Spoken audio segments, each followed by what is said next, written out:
এক, যারা ব্রেকফাস্ট করেন না তাদের পাকস্থলীতে অ্যাসিডের পরিমাণ বেড়ে যায়। 2, টমেটোতে রক সল্ট দিয়ে প্রতিদিন স্যালাড বানিয়ে খেলে পেটের কৃমি দূর হয়। 3, অতিরিক্ত লবণ খেলে চুল পড়ে যায়। 4, বাটার মিল্ক পেটের জন্য খুবই উপকারী, এটা হজম শক্তিরও উন্নতি করে। 5, ডালিমের রসে সামান্য রক সল্ট এবং সামান্য কালো গোলমরিচ মিশিয়ে প্রতিদিন খেলে শরীরে আয়রনের ঘাটতি দূর হয়।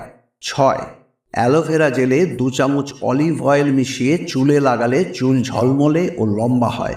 7, পড়ার সময় চকলেট খেলে পড়া মনে রাখতে সাহায্য করে। 8, সর্ষের তেল দিয়ে নিয়মিত মালিশ করলে জয়েন্টের ব্যথা সেরে যায়। 9, রাতে ঘুমানোর আগে ঘি হালকা গরম করে 1 ফোঁটা নাকে দিলে নাক ডাকার সমস্যা থেকে মুক্তি পাওয়া যায়। 10, নিম পাতা চিবিয়ে খেলে হজম শক্তি ও রোগ প্রতিরোধ